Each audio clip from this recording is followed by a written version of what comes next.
Ranging from unreleased attachment skins to the time Ubisoft permanently banned an operator from being used, here are 30 things you missed in Siege. In Year 9 Season 1, Ubisoft introduced the new locker system, which allows players to sort through their items in their inventories, such as weapon skins and headgears. While you were busy favoriting your recent alpha pack openings, you may have looked past an unreleased attachment skin. If you head on over to your locker and view weapons, you will see an all gold attachment skin equipped to a Vector. This attachment skin is not yet available, but hey, maybe someday we'll get it. What you also won't be able to find is the Reflex C sight. Well, on Glaz at least. For some reason, when you go to customize Glaz's marksman rifle, there is not a Reflex C sight option available. Any other operator is able to equip one, even the ones with a marksman rifle, except Glaz. If you do happen to know why, please let me know because I have no idea.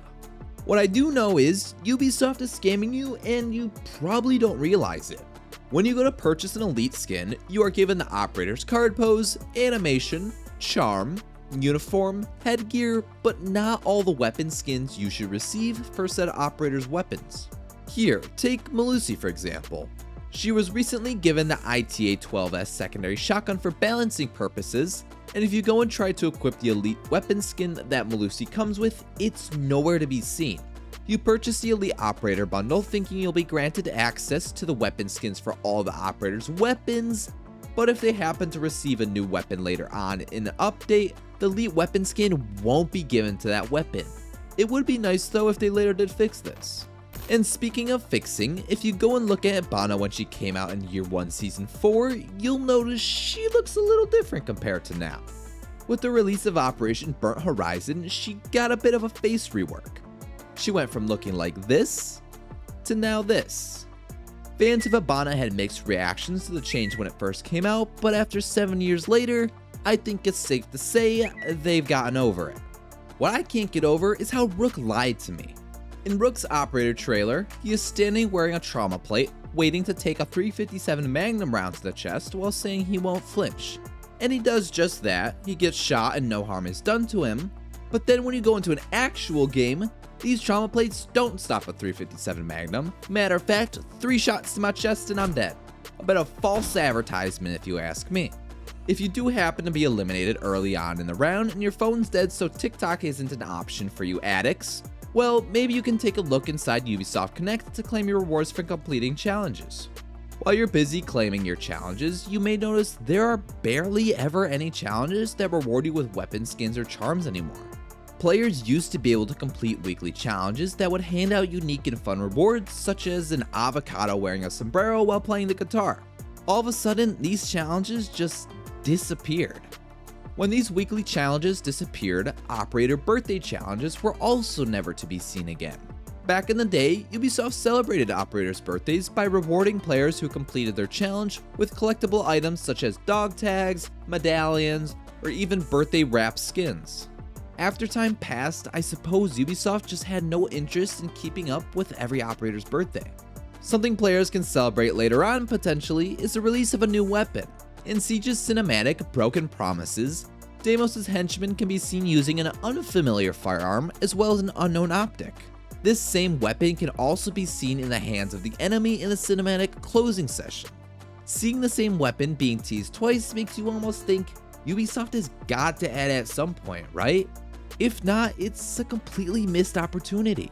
With Deimos being the main attraction for Year 9 since Operation New Blood has been a little underwhelming to say the least, a new feature went implemented under the radar when Deimos was added. If Deimos walks within the vicinity of Mute's Signal Disruptor, he will be greeted with red static on his screen, unique to him only. This is because Deimos has electronic components connected to his deathmark tracker within his mask. A little odd, however, is that when Jackal steps near a Signal Disruptor, his vision is completely taken away, whereas Deimos only has a sliver of his vision taken away momentarily. Something else that's a little odd is not too long ago, players began to notice operators have a tendency to moan. Yeah, you heard me right. When an operator is eliminated, it seems they have a chance to make some uncomfortable sounds. Sounds that happen to sound like they are moaning. And so you know I'm not here losing my mind, take a listen for yourself. You can also take a listen to Dokubi's reveal trailer. Dokubi has been released for over 8 years now, and players have looked past one of Ubisoft's unfixable mistakes.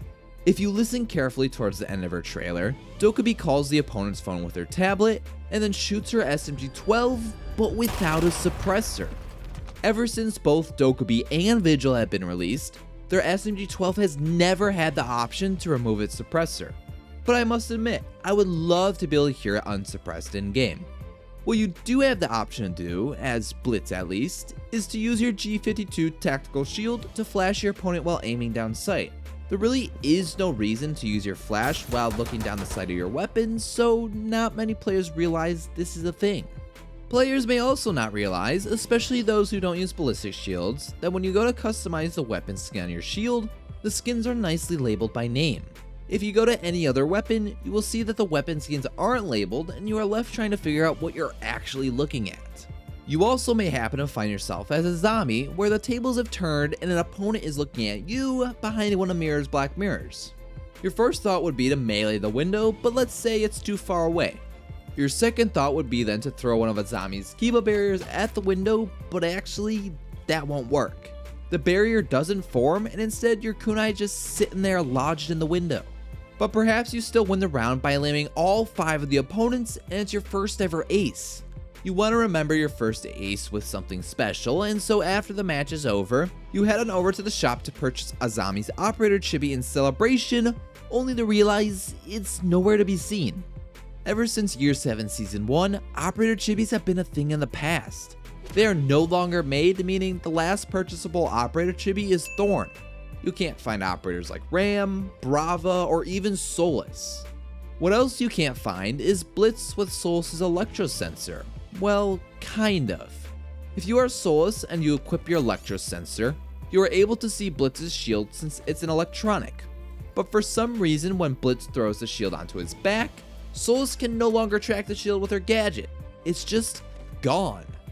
Just like how the renowned speaker who yelled, "Do not attempt to board the helicopter," was removed from the game as well. In Operation Crimson Heist, Border was reworked to portray itself as a more balanced map, and in the process, Ubisoft decided to take away the heart and soul for what the map's known for. Players were not too pleased. But wait until they hear about Ubisoft taking a page out of EA's book and charging players more and more for in-game cosmetics. If you head on over to the shop tab and then go to view the elite skins, you'll notice most are priced at 1800 credits or 1620 credits if you happen to own the battle pass. Keep scrolling until you reach an elite skin that's a crossover with another franchise such as Ash's Tomb Raider set. Take a look at the price and you'll notice it's the same. But now scroll even further to another elite skin crossover such as Floris' Master Assassin set. Take a look at the price and you're like, why? All of a sudden, Ubisoft began to charge more for elite skins that are considered crossovers like Halo's Master Chief. What had cost even more back in the day, well, in renown at least, were attachments. Prior to Operation Chimera, players would need to spend the renown they would earn from playing matches in order to customize a weapon to their desire.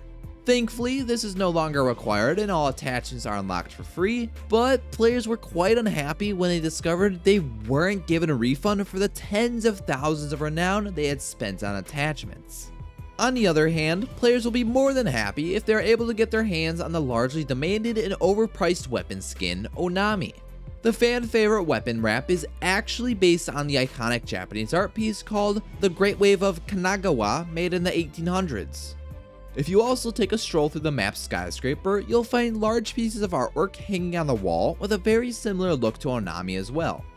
Something you won't find is the option to have no grip on your weapon of choice. As of Year 9, Ubisoft technically removed the option, but in reality, they just changed the name No Grip to Horizontal Grip. So when they said a new grip was being added to the game, it was really a lie. What's not a lie is if a shield player goes to melee a defender reinforcing a wall from the opposite side, they can't get hit. As soon as the defender goes to reinforce the wall, they are immune from being knocked down by ballistic shields. Who knows if this is a bug or not, but this doesn't mean you are immune from being shot too. You are also not immune to electricity, even if it happens to be over a reinforced wall that has been breached. When you walk through the electricity, you will take damage. However, this doesn't mean you can't send a drone on in. Droning through the electricity will not deal damage to your drone, unlike how it deals damage to your person. So if you want to go on in and grab some intel, go ahead. Brava is also an operator who can go on in and gather intel by hacking gadgets like Echo's yokai drone and proximity mines. She can also hack Kapkan's EDDs, but what you might not be aware of is if Brava hacks only 1 out of 3 EDDs on a door frame and then a defender proceeds to walk through the door, they will only take the damage dealt by the trap that's hacked and not the damage from the other 2 EDDs. Another operator that hacks gadgets is the Australian Mozzie. If you head on over to Mozzie and equip the default skin to his P10 Roni, you'll see it's just a plain, simple gray skin. But if you then head on over to Rooney's loadout and equip the P10 Roni with the default weapon wrap, you'll find that her factory issued weapon skin has a yellow painted Nighthaven logo, paying homage to her organization she works for. Viper Strike is another organization inside of Siege's lore, and Mute, an operator who's been a part of the game since its release, is employed for them. However, in the beginning, it came to the player base's attention that something was and still is wrong with Mute's operator video. If you go ahead and give it a watch, you'll see Mute is standing ominously in the dark holding his weapon of choice, the MP5K. The problem is that on Mute's submachine weapon, he has an ACOG attached to it. Mute never had the option to equip a magnified scope back in the day, and so the trailer was found to be misleading when presenting his loadout. An attacker's drone hacked by Mozzie can also be misleading because it makes exactly the same sound. What's not the same is when Mozzie goes to reload a magazine out of his commando, he does a special reload animation unlike Sentry where he'll reload his commando normally. I suppose the Aussie just wants to show off. Tachanka is also to be considered special compared to the rest of the operators because he's given access to an optic no other operator can use, the Reflex D-Sight. This attachment was added to Tachanka's LMG back when he received a rework in the year 2020. 2023 is the year Fenrir was released, and he presents some misleading appearance.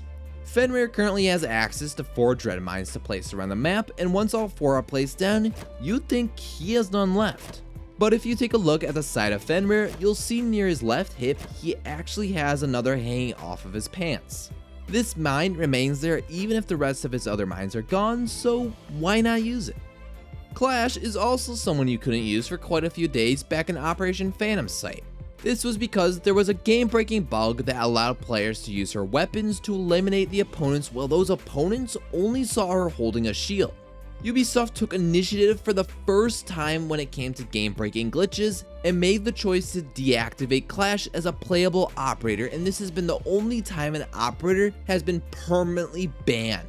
While it would have been nice for Ubisoft to ban other operators for the game-breaking bugs like Dock and Castle back in the day, it's nice to see they have made an effort to help better the community's experience when dealing with these problems.